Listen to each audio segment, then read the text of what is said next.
Welcome to the Code of Traditional Archery, brought to you by Primitive Stone Archery and the founder, Grant Richardson. Welcome to the Code of Traditional Archery. This is episode 7 in our Lessons Learned series. I'm Grant Richardson, the founder of Primitive Stone Archery and the Archer's Trinity Instinctive Shooting Method.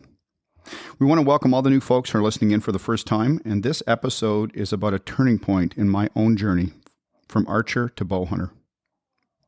In the process of failure and the drive to pursue and hunt quarry, we are given opportunities to succeed. Indeed, these opportunities in which success happens are often accompanied by tremendous planning and effort in a process that continues long after game is taken. In the process and difficulty of hunting with a stick and string, the reality of being a competent bow hunter and not just a shooter becomes relevant to anyone who has delved into this unique world of hunting close. The very first primitive weapon seasons and lengths of those very seasons centered around hunting with archery equipment being difficult. It took time.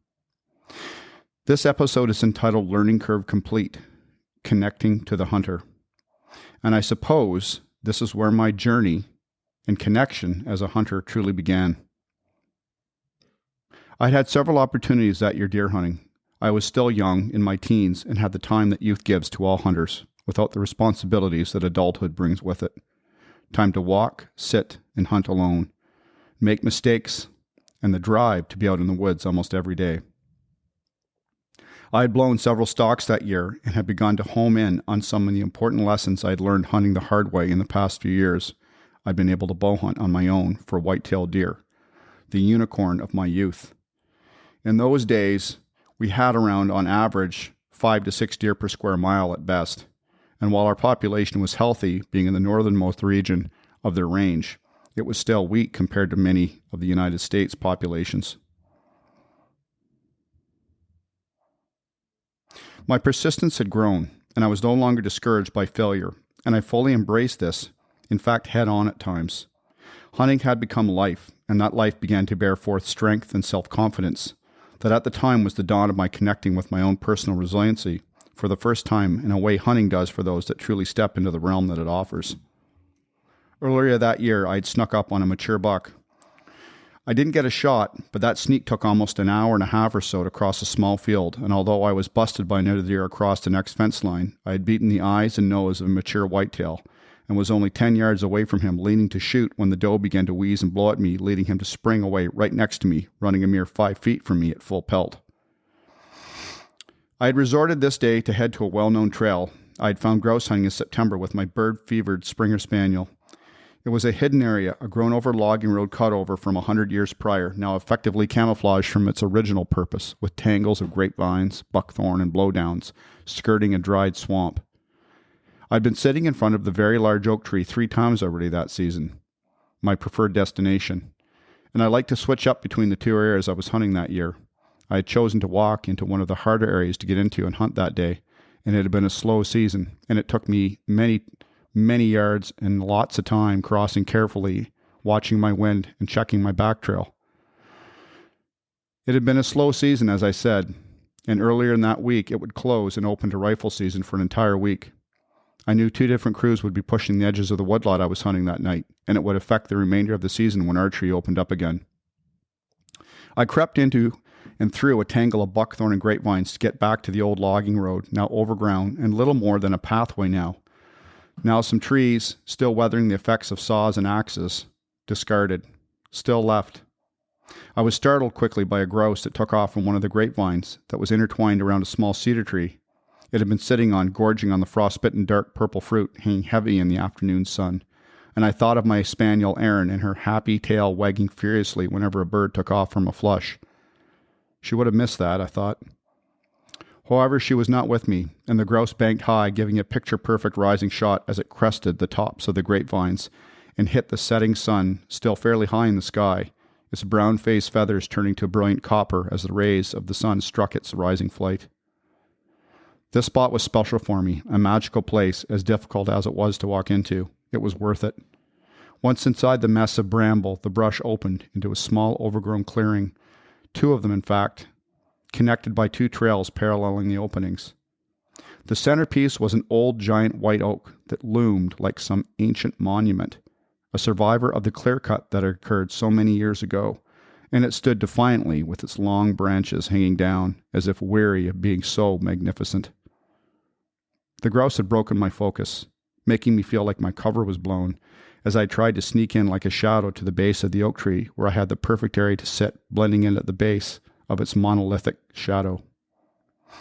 Back then, I would just find a good spot, blend in, and kneel motionless. It worked for me then, and this was an effective and flexible way to hunt in my youth. An hour had passed. I was watching a nuthatch crawl around a sapling in front of me, chasing out bugs from the bark of the tree, when I heard what I thought was one of the grouse coming down the trail to my right. My eyes strained to see the source of the noise, now realizing that it was most definitely a deer and not old Rough walking to me, and I could make the shape out of the deer paralleling the main trail that ran down in front of me. I had been busted that year at my other location already, 2 days prior, and worry began to creep into my mind as the evening thermals swirled around me and down the path, changing direction, it seemed, almost every few seconds. I had my bow up at this point, my feet pins and needles as I tried to slowly adjust for a better angle of the shot. I took several deep, slow breaths and focused on the animal as he made his way through the tangles. I knew the deer used the main run as had happened prior, though they used it mainly at night, and the buck seemed to be using the secondary trail that paralleled the main run, and that was exactly where the buck was now taking, and exactly where I had set up. The deer, now only 12 yards away and directly in front of my shooting lane, abruptly stopped and stared in my direction. Time slowed, and I'd waited, with a little 56-inch, 50-pound Browning recurve in my hands, breathing slowly and focusing on the deer's chest and not the antlers, which I had fresh moss hanging off its brow tines. Looking for any gap he was walking into, I picked a small area in front of his path where a cedar had formed a blowdown that opened up for around a foot or so. He walked up into the gap and began to turn away from me. In one motion, I drew, hit my anchor point, and released. The arrow disappeared as it reached his chest, and he bolted, kicking up clods of mud and grass as he ran. It had all happened in slow motion, but truly lasted only a few seconds. And in those moments of heart-beating stillness, the arrow had gone where I wanted it to, where I thought it had. The crash I heard further into the woods told the end of the story. Or did it? I glanced at my watch, checking the time, and closed my eyes, forcing myself to stay still and stay put and focus on the sounds ahead of me in the thickness of the woods.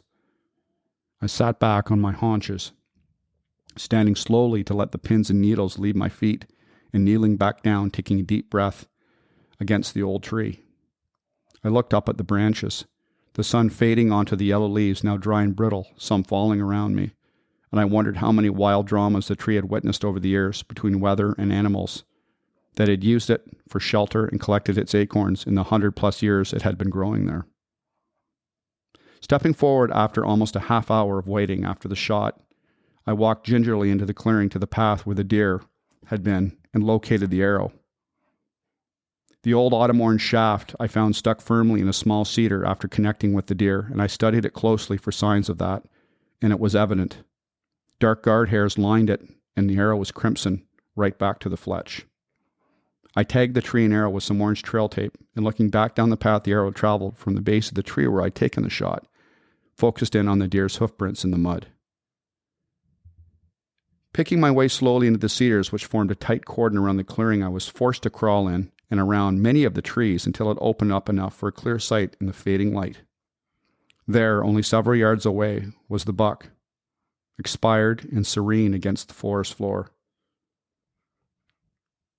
I sat down several feet away with my bow across my knees and watched the deer.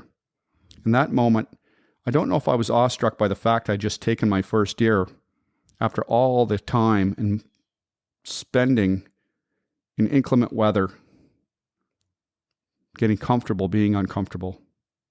Or partly it was disbelief that the bow had done what I knew it could do, but now it was at my hands and my connection to the animal and not someone else's.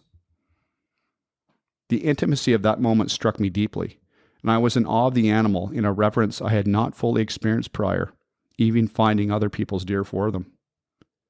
The process had now become something else, and the hard part was now no longer the hunt, but the entire process, one that had become caring for the meat and the heightened responsibility I had for the animal.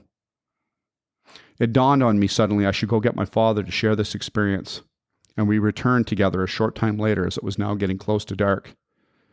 And as I hurried back down through the trail, he kept telling me to slow down, make sure I get to where I need to go, take a deep breath. We'll get there.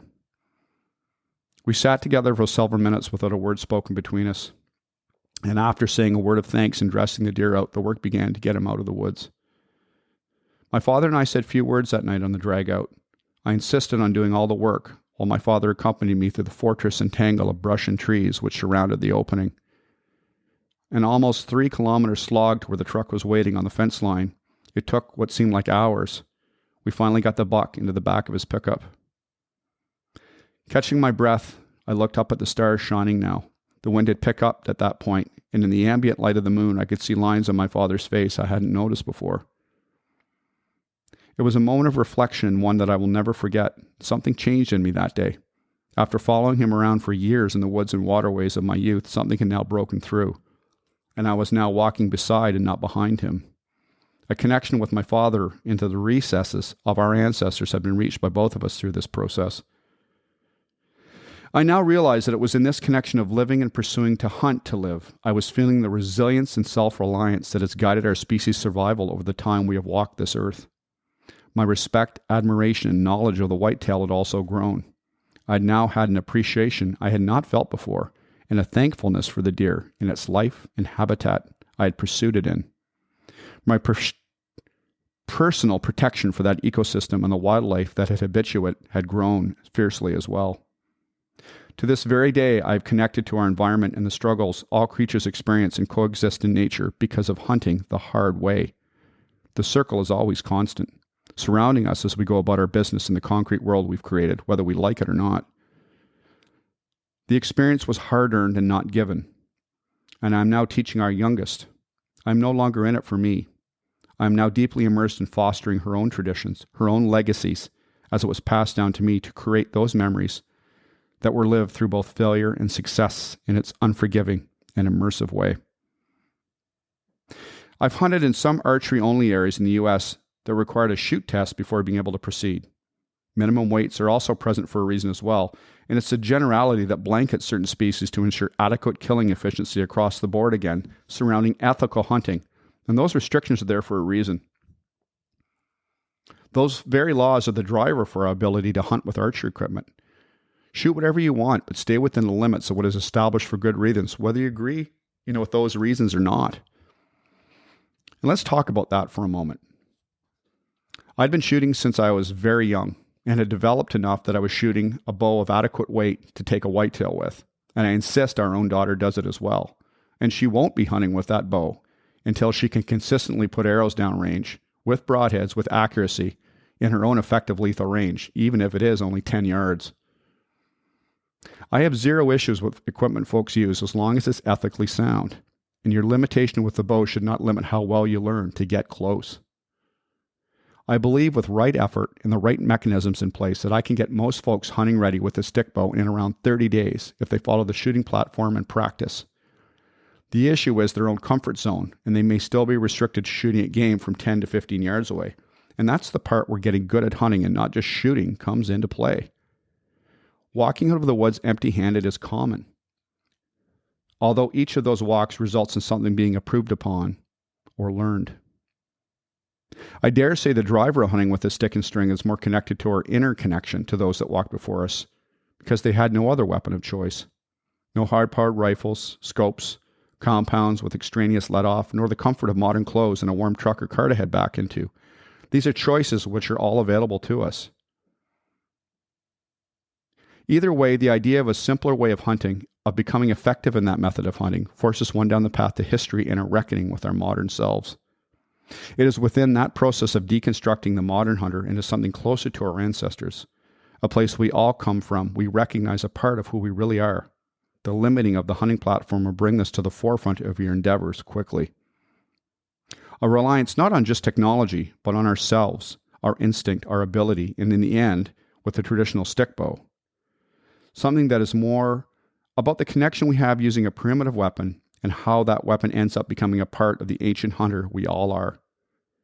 Hunt close is not just a term. It is an essential part of being a good bow hunter. The one obstacle I see continuously is that many folks simply just don't believe they can get good with a stick bow, or that it can be even an effective weapon.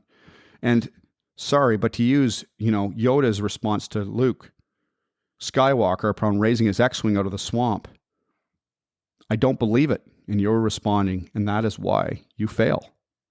The same rings true for folks often when shooting a stick bow. The mental game, the struggle stick mentality has in some cases ended up becoming an excuse for poor shooting than developing a strong connection to one's bow.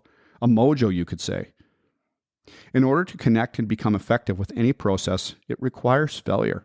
And failure is the primary driver to push through and maintain momentum in the face of adversity. I find those that are the finest bow hunters and woodsmen I have ever met have told me story upon story of how many times they failed over and persevered to challenge themselves again and again to get where they are now. They don't rush. They're slow, methodical, and harness an effectiveness in their approach and manner and application that allows them to see missteps and take corrective action. I'm often asked how much I practice shooting, and my response surprises some folks. You must shoot hundreds of arrows a week.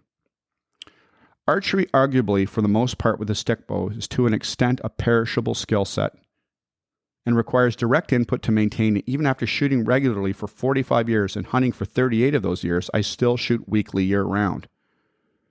But it's not the quantity of shooting I do. It's the quality of training in the shooting which I do. Allow me to explain.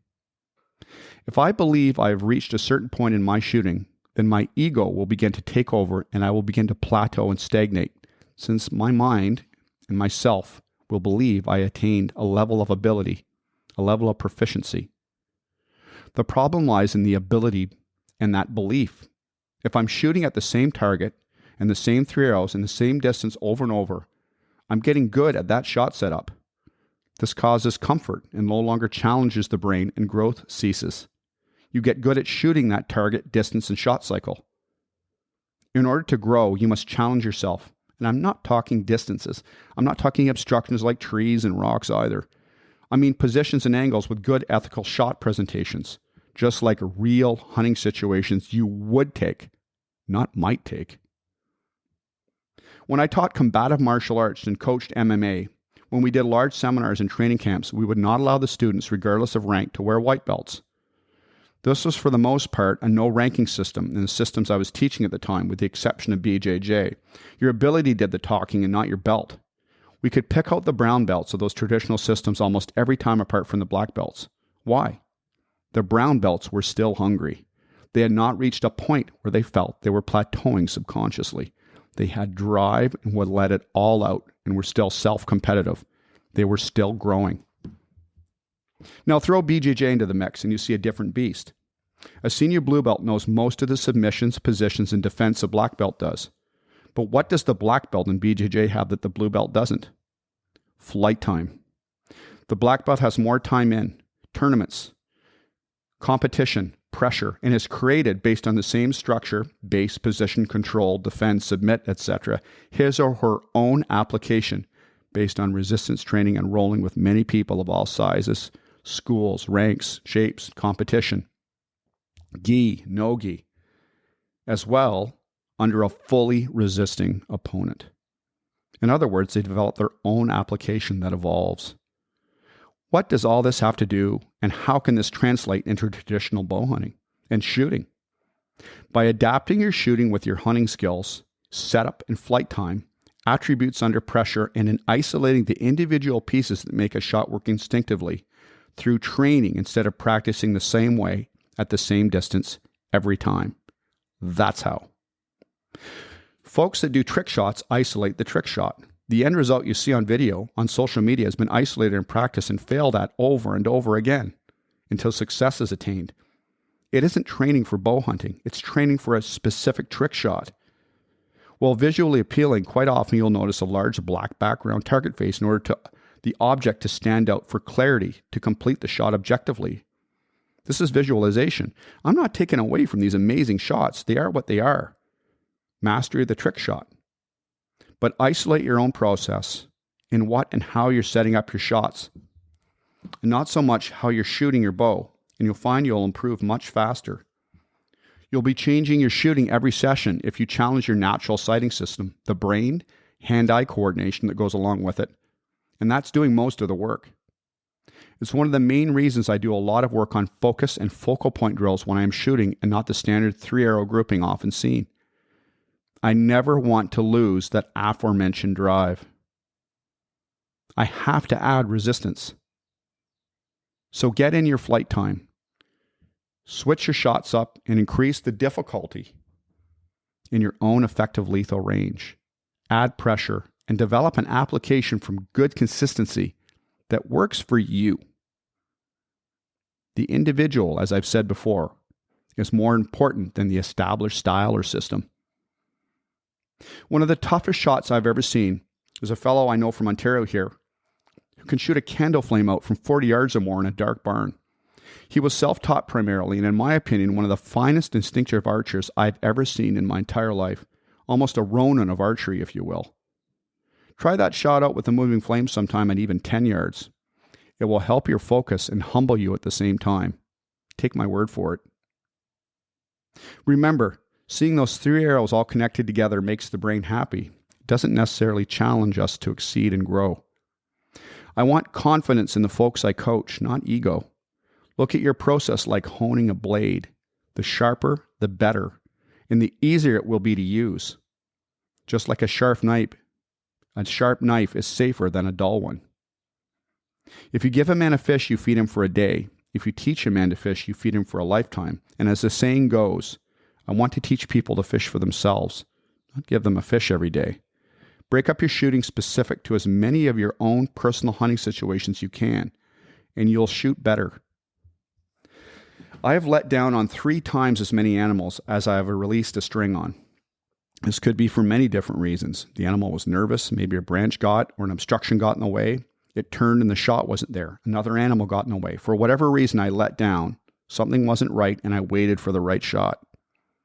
I am not in the business of coaching folks for Olympic archery, nor field archery, or even 3D shoots. My aim, pardon the pun, is to show folks that anyone with the time and effort and dedication can not only learn to shoot effectively in a reasonable time, but be hunt ready to pursue wild game with a bow and arrow and one string, no matter who they are. There is no guarantee with anything. Success is a matter of personal process and one's own experiences. For some, it's bringing home game to the table. For others, just getting out to be in nature. And if the result means food, then all the better. For others, it is a way of communing, centering, and connecting with our past. In any regard, for whatever reason, this becomes the individual's path. And you'll notice I stress that quite often. The lessons learned process from that first year had taken shape, and it still resonates with me today as it did all those years ago. And the following lessons learned from that have been compiled. Take your time and prep for the shot, control your breathing, and focus on where you want that arrow to go. Focus is a hallmark of the Archer's Trinity shooting method and far more critical to making a shot on a game animal than just picking a spot. A spot moves as the animal moves. Structure does not move as much as bone and muscle. Being able to focus on where that arrow is going is critical. Without concentrated focus, you'll have a hard time being able to point your bow and send that arrow where you're looking. And focal point drills will help this ability we all possess. And I call this shooting for the crease, which is picking the center of mass of the crease you're shooting for. Shooting for center of mass is a common principle I teach to folks in the Hunt Ready Accuracy course. It helps maintain your composure after the shot and take note of how the deer reacted and where the last place you saw the deer was. This is all part of the mental prep. How did the animal react when it hit? Did it run, walk, kick, or act like nothing happened? Before and after you shoot, take some good, long, deep breaths, tactical breathing, in for 4, out for 4. This increases oxygen to your brain and assists your memory and the urge to get up and look immediately, which can cause some serious issues in recovery if you start too fast. Wait. When the shot's made, let your follow-through happen and watch the animal. Rarely does it drop in sight. It's not the time to jump up and cheer and give high fives. Believe it or not, you're halfway there. The other half, 25%, is finding it. The other 25% is dragging out and processing it. I wait a minimum of 30 minutes after the shot or longer if you think you made a marginal shot. Continue to breathe. Find the arrow and mark the spot where it was found, and ensure you have control over your actions. In other words, do not rush into the trail, and get help if you need it. Take your time and go slowly. And as the saying goes, when in doubt, back out. Remember something. Anyone who is hunting for any length of time has lost game. It doesn't matter what weapon they're using. It happens to everyone. If you come face to face with the reality of that statement I've just made, you will pick and choose your shots very carefully. If someone claims they have never lost an animal, they're doing something else, but they're not hunting. I know a lot of old timers know a lot of this already. For some new folks, these are very common questions I get asked.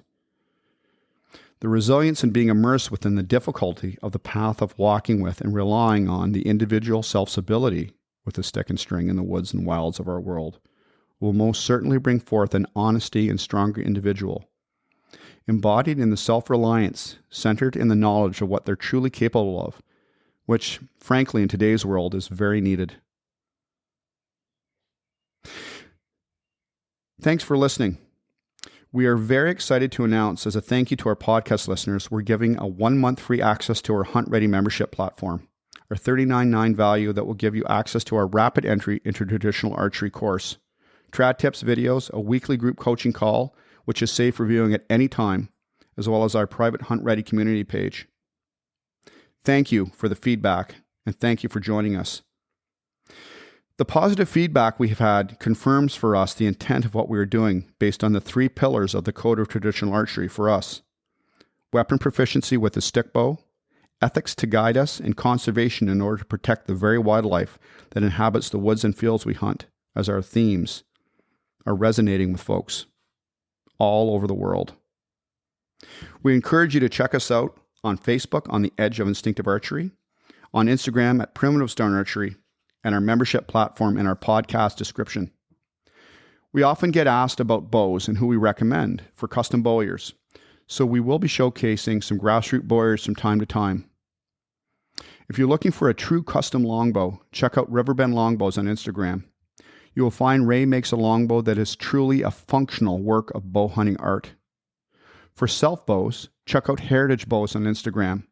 Out of Vancouver Island, BC, Peter Graydon makes some uniquely powerful self bows that need to be seen to do them justice. If you haven't already, check out Compton Traditional Bowhunters, a great organization that ensures the traditions of bow hunting with a stick and string is alive and well, not only now, but for future generations to come. Compton has a great women's membership drive on now for 2022-2023 with an entire traditional bow hunting package to be won. Check them out at ComptonTraditionalBowhunters.com. Thanks again for listening in. We encourage you to immerse yourself and your friends and family in the art of the stick bow and walk with us.